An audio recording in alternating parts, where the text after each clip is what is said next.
आज सुबह जब लोग उठे तो उन्हें एक बहुत बड़ी खुशखबरी मिली।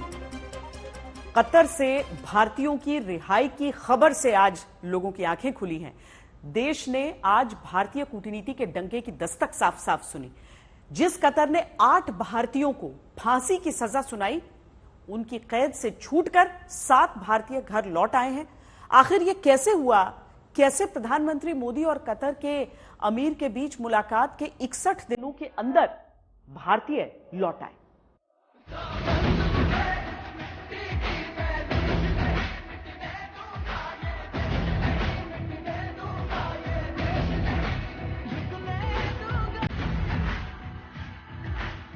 ये सिर्फ तस्वीर नहीं है, पूर्व सैनिकों के लिए चमत्कार है। भारतीय कूटनीति की कामयाबी की ये वो सुनहरी यादें जिन्हें देखकर हर हिंदुस्तानी का रोम रोम गर्व से भर गया है। भारत माता की जय, भारत माता की जय, भारत माता की जय। Very thankful to the government and prime minister Modi कि हम लोग बाहर आ सके और वापस अपने कंट्री में आ सके। It's only possible due to the intervention of our Prime Minister. We're extremely grateful to the Honorable Prime Minister, Sri Narendra Modi ji. It certainly wouldn't have been possible without his personal intervention. सवाल है कि Qatar के अमीर से प्रधानमंत्री मोदी की सिर्फ एक मुलाकात कैसे 8 भारतीयों को मौत के मुंह से निकाल लिया। आके वाकई बहुत खुशी हो रही है कि वापस इंडिया पहुंच गए हम सेफ एंड साउंड। और definitely honourable prime minister Shri Modi को धन्यवाद करना चाहेंगे कि उनके पर्सनल इंटरवेंशन से ये पॉसिबल हुआ। कतर से लौटे 8 पूर्व नौसैनिकों को बचाकर लाने की इनसाइड स्टोरी क्या है? Without the intervention of prime minister Modi it wouldn't be, आज हम आपके सामने खड़े नहीं हो रहे होते अगर इंटरवेंशन नहीं होता at that level, highest level. And specially government of India, उनके अथक प्रयास से कि वो कंसिस्टेंटली लगे रहे and we are there in front of you. पूर्व नौसैनिकों की इस बात ने भारत की कूटनीतिक कामयाबी, दुनिया में बढ़ते उसके कद को लेकर सवाल उठाने वालों को निशब्द कर दिया है। जिन 8 भारतीयों को कतर फांसी देने जा रहा था, उनकी घर वापसी ने देश को 2 साल पहले की याद दिला दी है, जब रूस यूक्रेन युद्ध से लौटे भारतीय छात्रों ने दुनिया में भारत की ताकत देशवासियों को बताई थी। उस ड्यूरेशन में हमारे पास कोई होप नहीं था। A single hope only is this कि हमारा government and first of all sir, specially you sir, भगवान के बाद अगर घर में नाम लिया जा रहा था तो सर वो आप थे। मोदी जी हमें बचा लेंगे, अब जो भी कर सकते हैं मोदी जी कर सकते हैं। घर में 100 बार नाम सिर्फ आपका लिया था कि मोदी जी कुछ कर लेंगे, वो ही कुछ कर सकते हैं, अब कोई कुछ नहीं कर सकता। पहली बार हमने इंडियन झंडे की ताकत देखी। जैसे उन्होंने मुझे देखा, आपको इतनी दुआएं दी हैं, इतनी दुआएं दी हैं कि आप हमेशा खुश रहे, आप हमेशा जिए। भारत ये सब इसलिए कर सका क्योंकि उसकी बढ़ती ताकत का एहसास सारी दुनिया को है। कतर भी बाकी दुनिया से अलग नहीं है।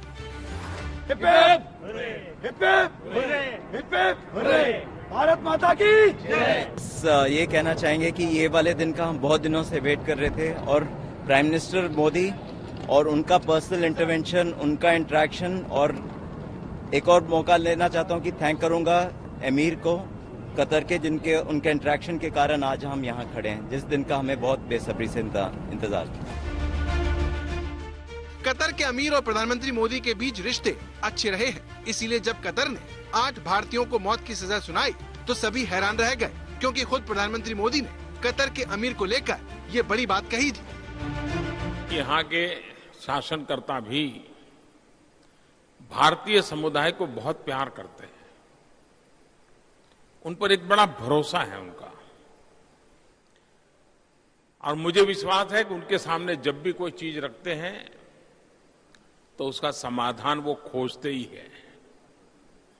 अब तक जब भी मैंने जो कुछ भी कहा है उसका मुझे सकारात्मक परिणाम प्राप्त हुआ है। प्रधानमंत्री ने बयान 4 जून 2016 को अपनी पहली कतर यात्रा में दिया, जिसे पूर्व नौसैनिकों की गिरफ्तारी के बाद से विरोधियों ने हथियार बना लिया था। इस मामले में सबसे अहम मोड़ पिछले साल 2 दिसंबर को आया, जब दुबई में प्रधानमंत्री मोदी और कतर के अमीर शेख तमीम बिन हमद अल थानी चलते हुए आपस में मिले थे। जिस तरह से दोनों नेताओं ने हाथ पकड़े हुए मुस्कुराहट के साथ मुलाकात की, उसके बाद ये लगने लगा कि कतर से कभी भी खुशखबरी आ सकती है। रविवार देर रात विदेश मंत्रालय ने सभी पूर्व सैनिकों की रिहाई का ट्वीट कर इसे सही साबित कर दिया। तो मेरी तरफ से पूरा प्रयास रहेगा कि आपके सुख दुख के साथी बनकर के आपकी समस्याओं का समाधान करूं। 2 दिसंबर 2023 को कतर के अमीर से मुलाकात के 61 दिन बाद 8 में से 7 भारतीय देश लौट चुके हैं। सभी ने एक ही बात कही और वो ये कि ऐसा प्रधानमंत्री की वजह से हुआ जो लगातार इस मामले को देख रहे थे और इसीलिए कतर ने अपने सुर नरम किए। Prime Minister has himself personally constantly supervised all the developments in this case. पूर्व नौसैनिकों की रिहाई को लेकर पहला शुभ संकेत पिछले साल 2 दिसंबर को कतर के अमीर से मुलाकात के बाद मिला, जब प्रधानमंत्री मोदी ने कतर के शासक से मुलाकात के बाद एक्स पर लिखा, दुबई में COP28 शिखर सम्मेलन के मौके पर कतर के अमीर से मिलने का अवसर मिला। द्विपक्षीय साझेदारी की संभावना और कतर में भारतीय समुदाय की भलाई पर हमारी अच्छी बातचीत हुई। बड़ी बात यह है कि इस ट्वीट में पूर्व नौसैनिकों को लेकर कुछ भी नहीं लिखा गया, लेकिन मोदी और कतर के अमीर के बीच रिश्तों की पुरानी मुलाकातों ने इसे लेकर भरोसा देने का काम किया, क्योंकि चाहे 8 साल पहले दोनों नेताओं की पहली मुलाकात हो या फिर 2016 में मोदी का कतर दौरा, अमीर के साथ उनकी केमिस्ट्री देखने लायक थी। संयुक्त राष्ट्र महासभा की बैठक के दौरान भी दोनों नेताओं के बीच गर्मजोशी देखने को मिली, तो कतर के अमीर के साथ इन निजी रिश्तों और लगातार प्रयासों ने असंभव को संभव कर दिखाया। सबसे पहले तो मैं कहूंगा प्रधानमंत्री मोदी जी का बहुत बहुत आभार। मोदी है तो मुमकिन है। आज से 45 दिन पहले इनकी फांसी की सजा को उम्र कैद में बदल दिया गया था और अब भारत के नौसैनिक अधिकारियों को उनको वापस यहाँ पर लाकर एक दिखाया है कि हर एक जान की कीमत, हर भारतीय की जान की कीमत है। पूर्व नौसैनिकों की रिहाई के बाद अब पीएम मोदी अपनी यूएई की यात्रा के बाद कतर जाएंगे। बुधवार शाम को प्रधानमंत्री मोदी कतर के लिए रवाना होंगे। वहां उनकी कतर के अमीर के साथ द्विपक्षीय बैठक होगी। ये प्रधानमंत्री मोदी की दूसरी कतर यात्रा होगी। कतर और भारत में $20 बिलियन का कारोबार होता है। इसके अलावा वहां पर रहने वाले 7 लाख भारतीयों का कतर के विकास में अहम योगदान है। सभी पूर्व नौसैनिकों की घर वापसी दोनों देशों के रिश्तों में अहम पड़ाव साबित होने जा रही है। आज तक ब्यूरो।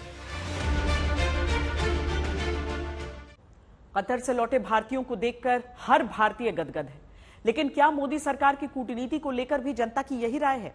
इंडिया टुडे सी वोटर के मूड ऑफ द नेशन के सर्वे में जब पूछा गया कि विदेश नीति के मोर्चे पर सरकार को कैसे आंकते हैं, तो 46% लोगों ने कहा उत्कृष्ट, 24% ने कहा अच्छी, 15.3% ने कहा खराब और 8% ने कहा बहुत खराब। कनाडा मामले को मोदी सरकार ने कैसे संभाला? जब यह सवाल पूछा गया तो 46.8% ने कहा कि अच्छे से संभाला, जरूरत से ज्यादा प्रतिक्रिया दी, ये 10.3% का मानना था, 18.8% का मानना था कि ज्यादा आक्रामक जवाब देना था। जब यह सवाल पूछा गया कि क्या भारत को पाकिस्तान से बात करनी चाहिए, तो 26% लोगों ने कहा हां और 55% ने कहा ना। मालदीव से तनाव के बीच लोगों से पूछा गया कि क्या आप उसका बॉयकॉट करेंगे, तो 63.4% लोगों ने हां कहा और 18.3% लोगों ने ना कहा।